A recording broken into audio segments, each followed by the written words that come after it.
this morning is a 2005 Dodge RAM 1500 SLT pickup truck. The vehicle was taken into state inspection. It failed, and it failed on a rack and pinion that is leaking. We'll look at the real thing here in a minute, but we have the new part out. So what's happening is that this boot is filling up with fluid, and it's coming out the end, and then it's blowing back up underneath the vehicle. So that's what we're into this morning. The other part that we're going to change, and we've got a lot of sort of leakage, seepage going on. We're also going to do the power steering pump here, right? It's weird. They don't just sell a reservoir. You have to buy the pump at the same time. Amazingly enough, this part is about $190 down there at the parts store. There is a $75 core charge on it, so you have to pay for that up front, and then you get it back when you take the old part in. The power steering pump is $75. There is a $25 core charge on that, so we get it all back. All right, so let's lift the car up or truck and see where we're at. Okay. First thing we've done is tied off the steering wheel so that we don't have any movement, because we're going to have to release the steering column from the rack and pinion itself.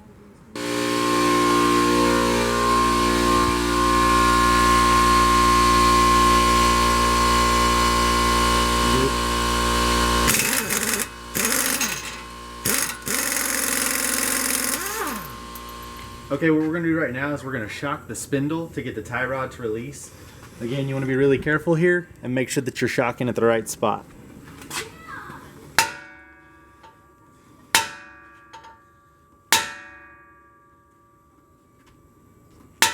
It's come undone, yeah.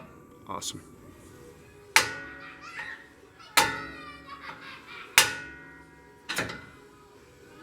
Okay, we're underneath the vehicle here, and you can see right up in this area, this is actually where it's leaking. So the boot's probably full. We can see it starting to come out on the cement. We're going to do actually two things. We're going to take apart the lines here, right, to release it. And then we also have this knuckle to release from the steering wheel, which looks like it's going to be a bit of a challenge, but you know, it's just the way it goes. And then once that occurs, then we'll be able to release the whole apparatus from the frame. Okay, Sean's underneath the truck, and hopefully we can get a shot here. Can you point to where it attaches? It's one bolt. One bolt right here. Yeah, where the steering column attaches to the rack itself. And he just broke it loose, and now he's backing it out. We've also taken the power steering hoses, and we broke those loose too. We don't want to take them off yet because you're just going to drizzle out oil all over the place. So we'll sort of make that like the last step before we drop the rack out from underneath the vehicle, and then we'll catch it with a bucket. Okay, the rack is held on with two big bolts that go through this cross member through here. That's a 15/16. We were able to get the air gun up in here and broke this one loose. This one's another matter altogether. Both of us got on this thing with a big ass wrench and could not get it to break loose. Both hold in the rack, right? And one of them came out relatively easy. I think we mentioned we used the gun on it, and that second one I think kicked our ass, right? Here's how we did it. We tried to get a breaker bar in. The oil pan is actually in the way, so we couldn't get a lot of tools in, or at least the ones that were available to us. So what we ended up doing was we crawled underneath there. We need the bolt to spin this away, right? Took the 15/16 wrench, actually ended up getting on it. The wrench was the only thing that we could get to bite, and then just took it and craned on it like that. I actually held it onto the head of the bolt up here. I held it on for Sean, and then Sean got down here on the bar, and he put the muscle on it and got it to break loose. And I'm very relieved. That this thing is actually that it broke loose, because I was running out of ideas of how to do this. Okay, the whole rig is loose. Now Sean's going to get back down onto the power steering hoses and release them. We've got a catch pan underneath. Of course, it's going to let all of the fluid out. We're learning a valuable lesson here. The steering yoke comes down through here. The column comes on top of this. We struggled getting it off, and we struggled to get it on. Finally figured out what is, it's usually a simple thing. You see how it's scored the shaft here? That's because we did not remove the bolt that sticks out of the steering column, and that's why it would not go back on. So when you take this bolt and you're thinking that you just loosen this thing up, it doesn't work that way. You have to completely remove the bolt. Once you do that, this thing just slides on, slides off. You can do anything you want with it. Here it is. This boot on this tie rod end is completely compromised. Okay, so we bought new tie rod ends. We're going to put that on the new rack here in just a minute. So let's talk about what tie rods do, what their purpose is, right? So they control toe. So your wheels are going straight down the road, and through adjustments on the tie rod end, you can adjust this way, you can adjust this way. You typically want that to be straight or relative. There's a tolerance there for what it's supposed to be set at. So if that wears out and your tires start doing this, or maybe they're going this direction, so forth. So this truck needs to be aligned after we get done with this, because the tie rods are being replaced.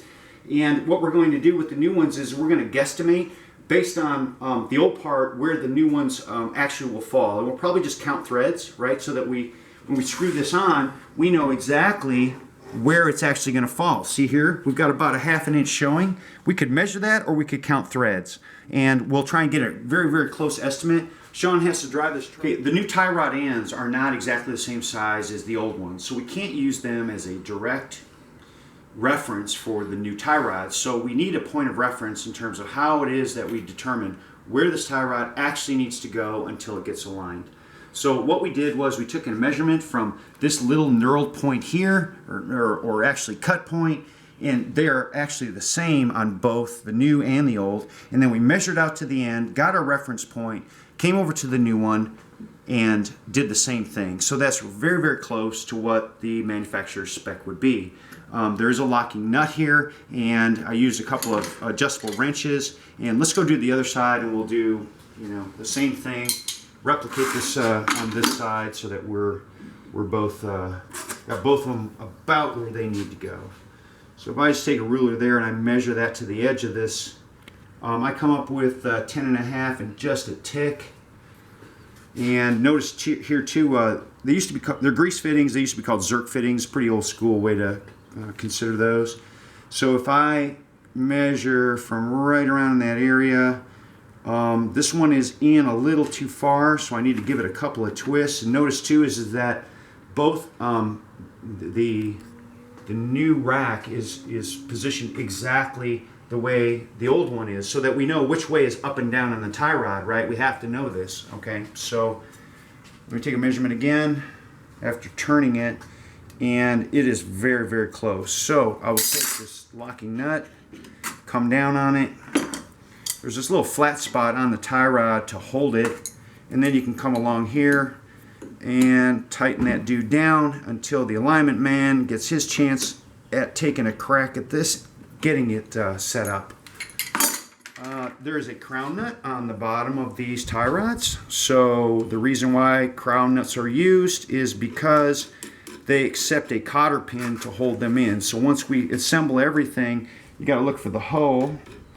And it's right there. It's probably going to look something like this when we get done, right? And then in the new rack, there are bushings where it mounts up to that need to come out of the old rack and into the new. Just taking here and getting a hold of it with a pair of channel locks, and I'm going to struggle with this thing out of here.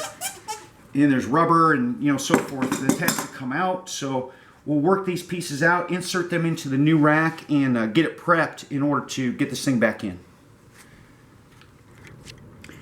All right, rack and pinion has been taken care of. We are now moving on to the power steering pump. A couple of things we've done as a prep step. One of them is that we have removed the air box. The air box needed to come off in order to take off the windshield wiper reservoir. The windshield wiper reservoir needs to come off in order to get the fan shroud off. So now we are ready to move into removing the belt. There is no diagram underneath the hood of this truck as to how the routing of the serpentine belt goes, and you really need to know that. So we did take some time and created a drawing just for reference in case we get confused. There it is, that's how it routes, and Sean is getting ready to take the tension off of this belt, and just a 3/8 inch drive ratchet goes onto the tensioner, and you kind of got to work out which way it's going to actually want to go. Up it comes, Off comes the belt.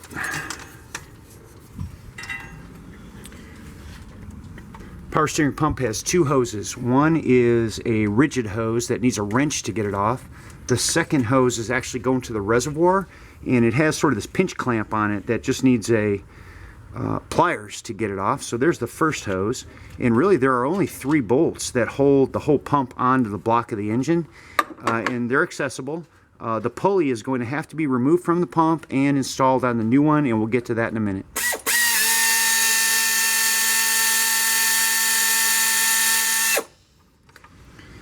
Three bolts holding the pump in. There are holes, actually holes in the pulley so you can reach them.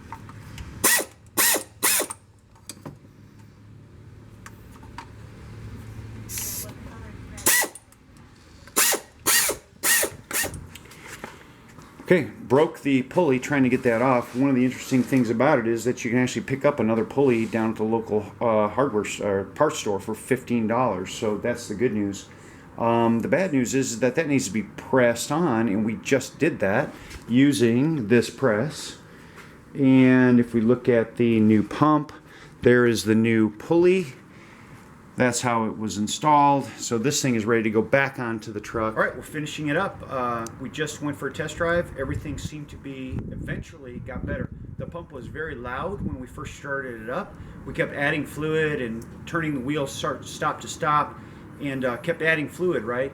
Then Sean took it for a test drive, came back with not such good news. We shut it off, let it sit for a little bit, and bang, everything is quieted down. It sounds good. He'll just keep an eye on the level this week to make sure that if any bubbles develop. Thanks for watching.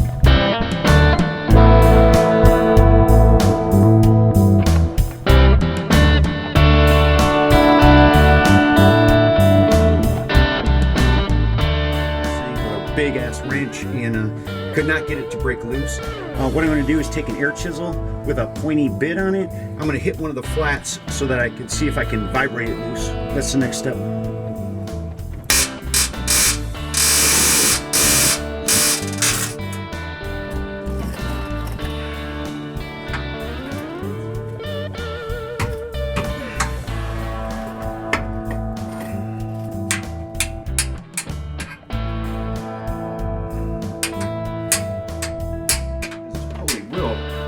Will bend.